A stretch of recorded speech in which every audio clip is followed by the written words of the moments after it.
Okay, let's get comfortable. Our meditation today is on balancing the chakras. These are I want you to become aware of these. These are the energy sources. There are 7 in the body by most people's count. They describe different energy centers, and they correspond with different lights and physical, emotional, and spiritual aspects. So let's get ourselves centered, relax. Let's take a few breaths. You can close your eyes if you wish. And check if there's any noticeable tension in any part of your body.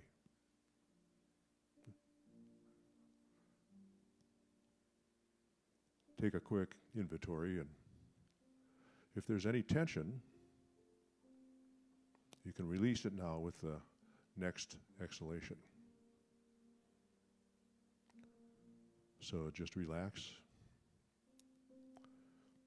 and adjust your posture so that you are relaxed but yet alert. Inhaling deeply and exhaling. Letting go and just stay in the moment. Good. Now as you settle down, let go of any mental chatter. See if you can simply be present here and now.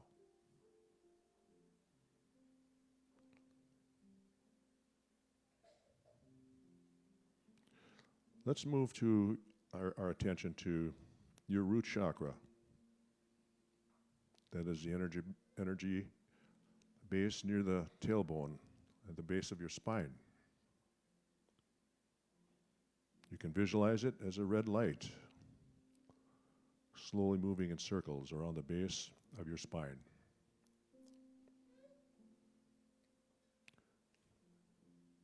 Feel a sense of connection and grounding as you visualize this red color glowing and growing brighter along with your inhalation and your exhalation. You can visualize this light, this red ball connecting you also to the earth,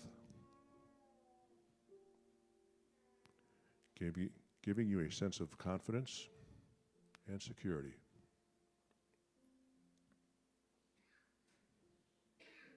And whenever you feel ready, slowly shift your attention to your lower abdomen, the area just below your navel, and see if you feel any sensations in this area. Maybe some warmth or vibration. This chakra is the seat of your creativity, your emotional intelligence, and the creative energy that is in all of us.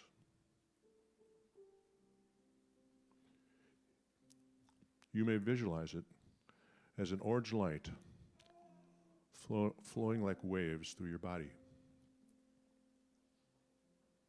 Allow these waves to flow unrestricted throughout your whole body. Let your breath be connected with the patterns of these waves and allow them to grow bigger and bigger with each breath.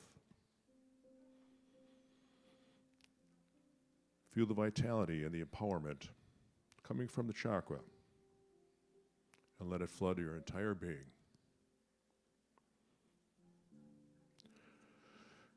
Good. Now come back to your breath and now take your awareness to the area of the solar plexus between your chest and your navel. Visualize a strong fire in this area, bringing feelings of power and motivation. As you visualize it, make this fire grow stronger with an intense yellow glowing. Just feel the warmth and intensity of this energy.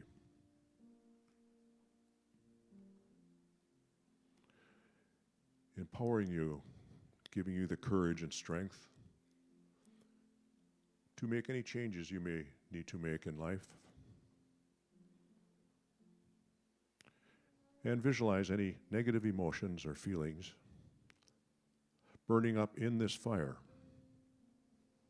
being transformed into positive energy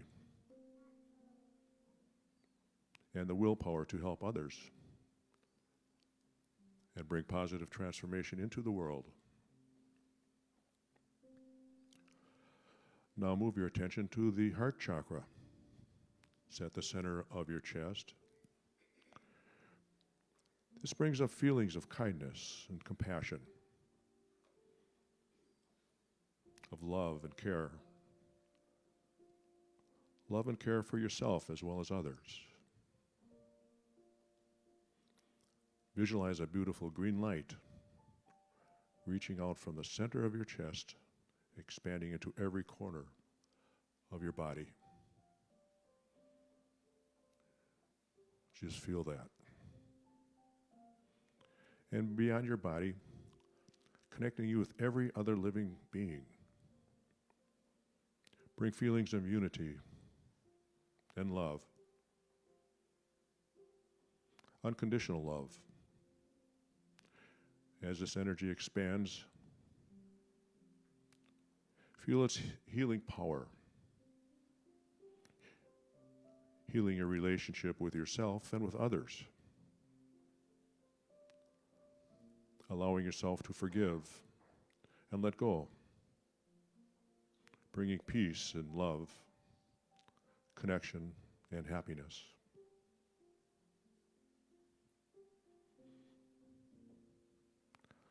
Now take a moment to come back to your breath, and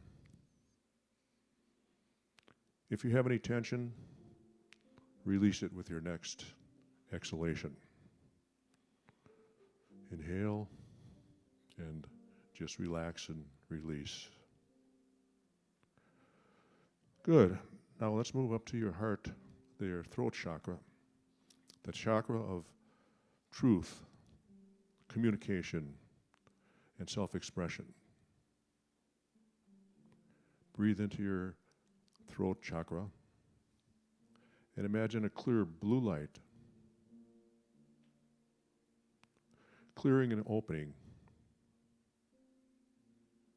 opening up any tension or blockage in this area.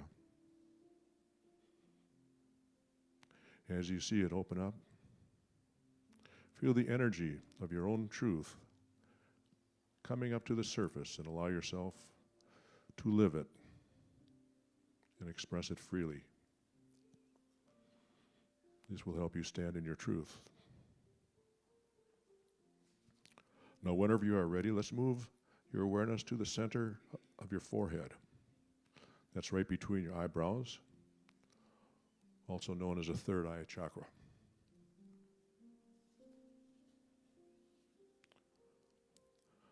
The chakra of intuition and insight. Imagine a bluish purple or indigo color expanding between your eyebrows and giving you vision, clarity, and intuition. Let this indigo light expand, giving you access to your own wisdom and clarity. Focus on this area, the area between your eyebrows, and see if you have any sensations there, any feelings. Let them grow freely. Visualize this indigo light bathing you and bringing insight and purpose into every corner of your body.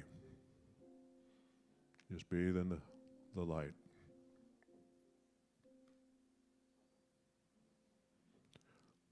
Now we'll move up to the crown chakra.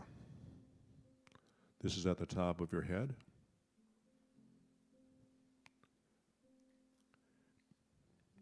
Here you can see the light. It's a violet light in the center. So you'll see this large, magnificent light.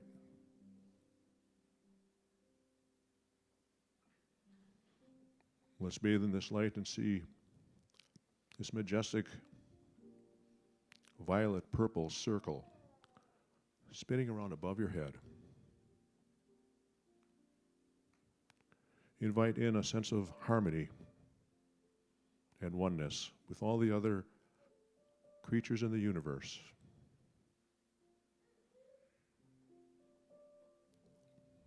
Breathe here now.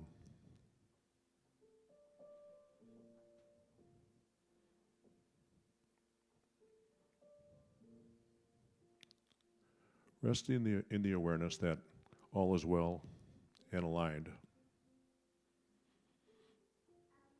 You are balanced whole as each part of your body comes in perfect harmony.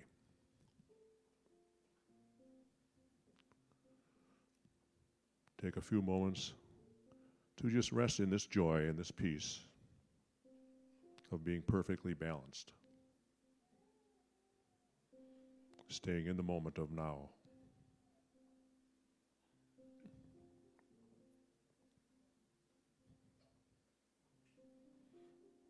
As we say to ourselves, I am balanced and in harmony.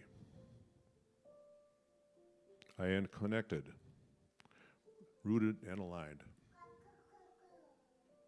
I am confident, vital and secure. I honor myself and I am happy to be who I am.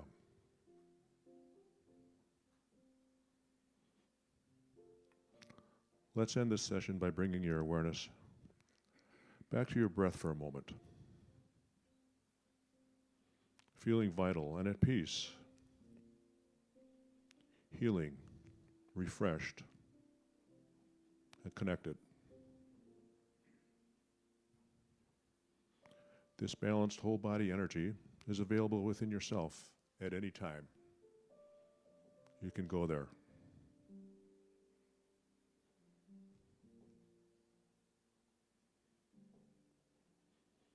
And whenever you feel ready, slowly begin to move your fingers or arms or any part of your body.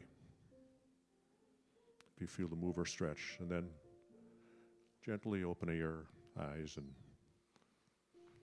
be in the moment.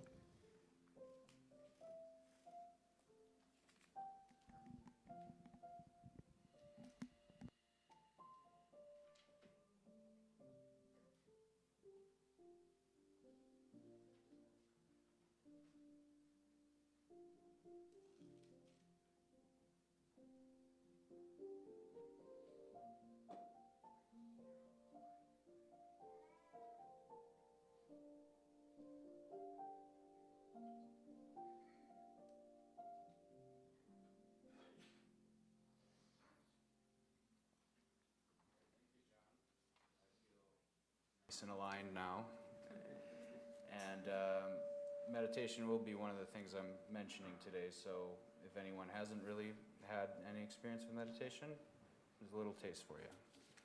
And there's many different types, but I'll talk a little bit about that. So I think this is good because we have a mixture of Unity folks and non-Unity folks. So this may be review for a lot of you, but maybe somewhat new for some of you. But yeah, I'm going to be talking today about what I'm calling tending the mental garden. So this will really just be about kind of managing thoughts and emotions and making sure that we stay as aligned as we can. So I want to start my talk with a quote from writer Richard Bach. It says, "We teach best what we most need to learn." Most, if not all of you, have more life experience than me. This is something I'm aware of when getting up here to speak to you. At the same time, I've been doing a deep dive into unity and other spiritual teachings and have found a lot of value in them. I don't have everything figured out, and even when I'm a minister, I won't have everything figured out. I see this as an opportunity to share my journey and thoughts with you in the hopes that you may find some value in it. I wanted to share something practical that has been of great benefit to me in my own life. The Bible tells us that wisdom can come from the mouths of babes. I'm not really a babe in either sense of the word, but I'm going to do my best. So, sometimes you'll hear people say that religion or spirituality brainwashes people. Well, I, for one, could use a good brainwashing. It sounds lovely, actually. There's all kinds of stuff in my brain that I would like to clean out. You know, get it nice and fresh and sparkly in there with a sponge and clean out all that junk that builds up in there. Of course, I'm saying this with tongue in cheek. I know what people mean when they say things like that. But I just think sometimes it's good to look at something from a different angle. So maybe let's use a term with less baggage. Gardening is nice. Let's use a garden metaphor. I even dressed like a flower. I got my stem and my petals there. I want to talk about how we can tend our mental gardens today. I've been going through one of the most difficult periods in my life right now. Some of you know the details, but I'll spare them. And this has forced this issue for me. I've felt like I've at my wit's end lately, but I found that at wit's end, spirit beckons. I do not want a garden full of weeds and thistles, crops that serve no purpose but to take up space and harm me. Rather, I would like to have a garden full of flowers and plants that bear fruit. I would like it to be beautiful, orderly, and productive. How to do that is the topic of my talk today. So, since we have a lot of new people in the crowd, we have our 5 principles up here. So, unity is a very open kind of group. So, the 5 principles were created to provide a little bit of structure of the things that we believe here. So if you look at the 3rd principle, we create through God by the law of mind and action. It says that our thoughts have creative power. We sing it all the time. I'm glad it was, David's over there. I'm glad it was in the rotation today because, we sing that. Our thoughts are prayers. We'll say things like thoughts in mind produce after their kind. So negative thoughts, error thoughts, belief in lack, disease, disharmony, even death, are like weeds in our garden. If we leave them be, they will continue to grow. Over time, they will crowd everything else out, and no flowers will grow. No plants that produce good fruit. And you'll not be able to walk in your garden without being pricked and stung. Jesus said that we will know them by their fruits. This applies to thoughts too. Does a thought or belief produce good fruit, like peace, love, strength, harmony? Or does it produce poisonous fruits, like envy, hate, and despair? It's worth examining every thought and belief through this lens, I think. If we believe that God is in everything and God is good, then we should not place our faith in anything that is not true of God, for God is the ground of all that is. I was well into adulthood when I realized that a weed was just a plant you didn't want growing in a certain area. Did you know that, David?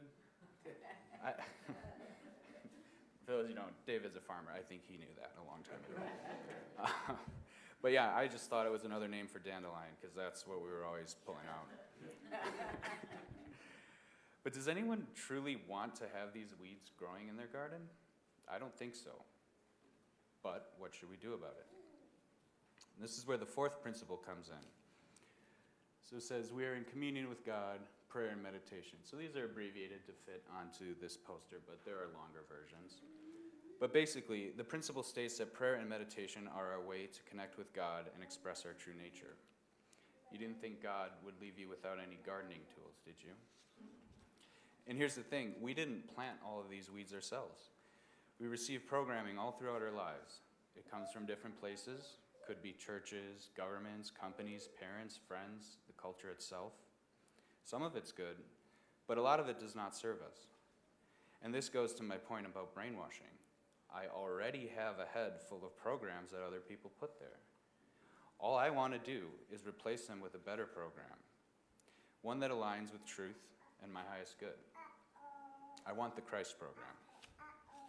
Okay, I'm starting to get in the weeds here, pun intended.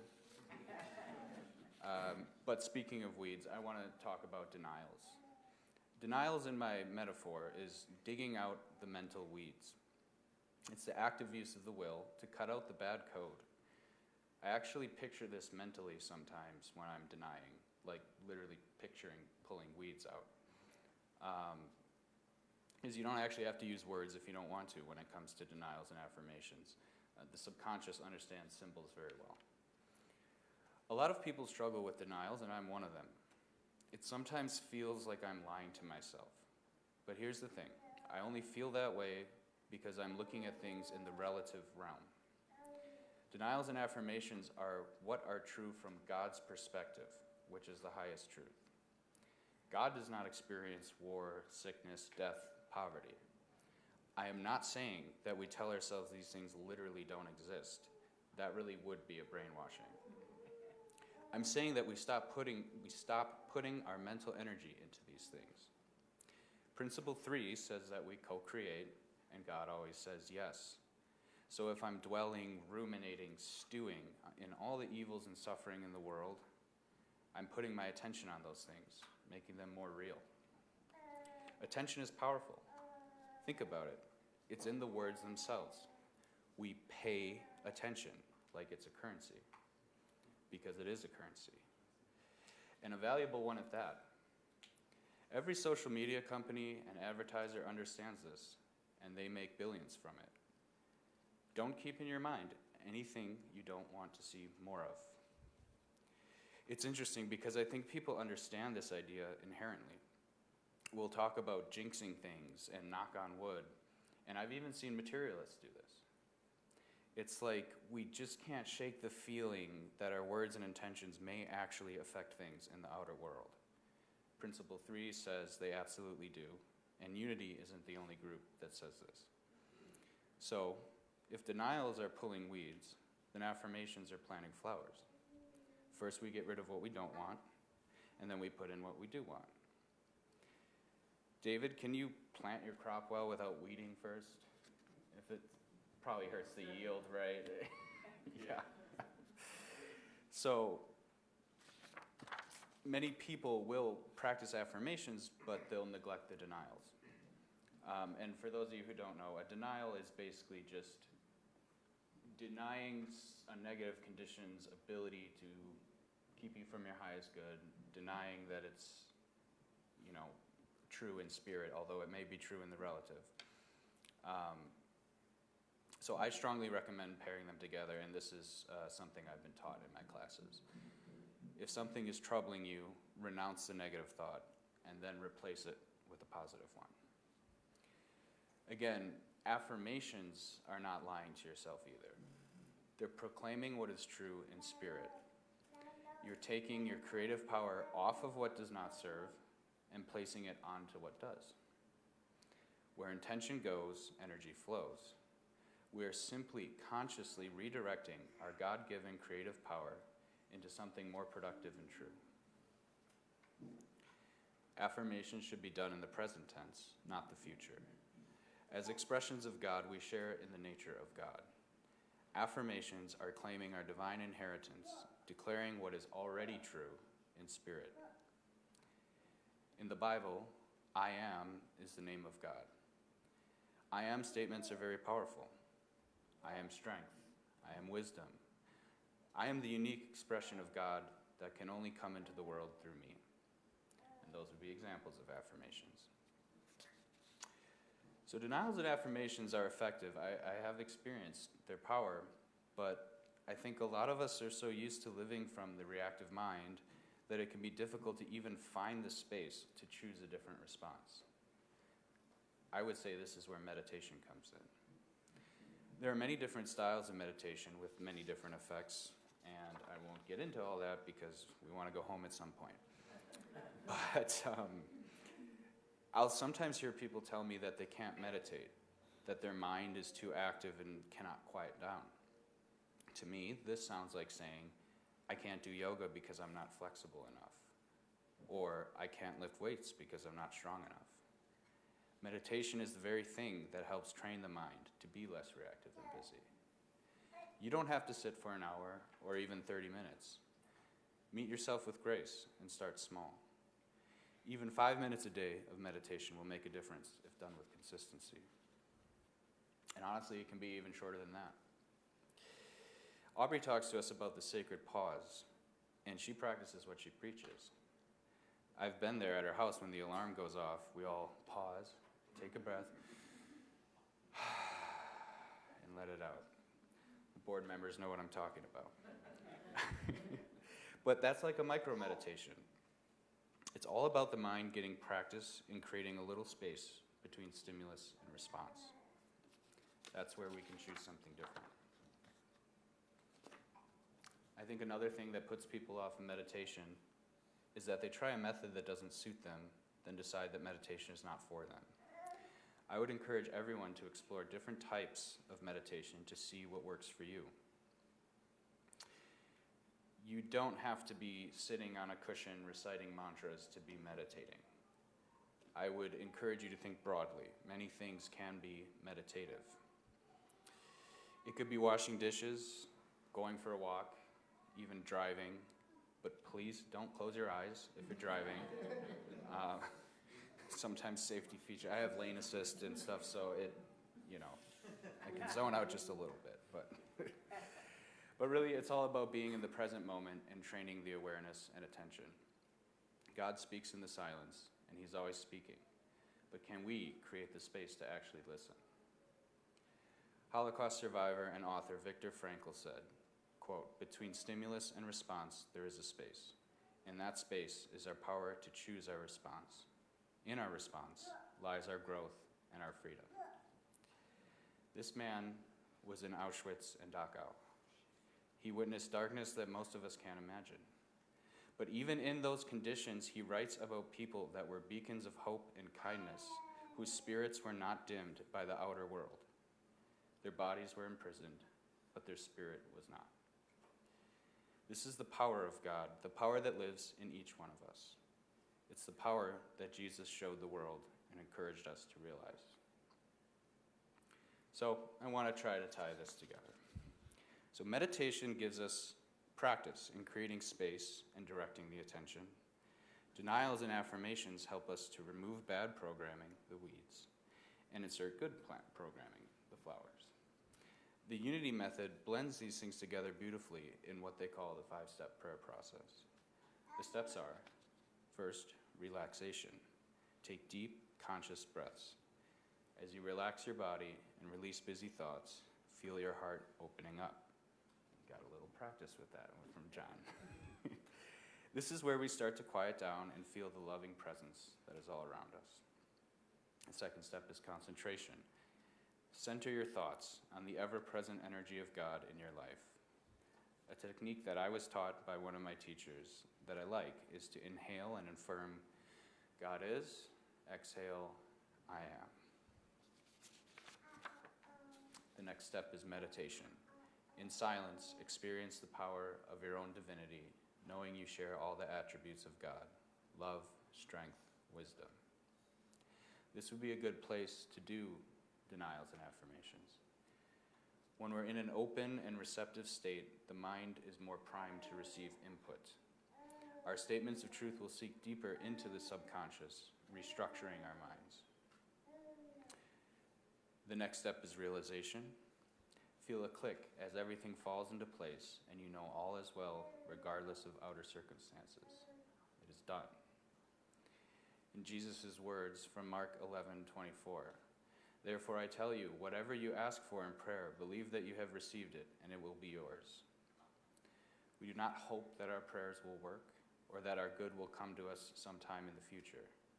We claim it now, in the present moment.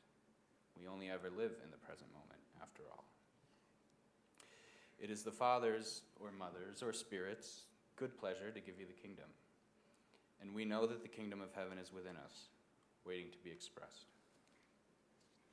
The final step is appreciation. Empower your life with every expression of gratitude. Gratitude is a very powerful emotion and can work wonders in your life. Yes, we can always imagine things being better, but when we do, we ignore the good that is already present in our lives. We're putting our energy into lack. Mental gardening takes work, and it takes practice. God knows that I am still growing and learning, but we have the tools, and we can use them. It works if you work it. And in my opinion, this is the most important work we could be doing. But I may be a little biased as someone who wants to be a minister, so.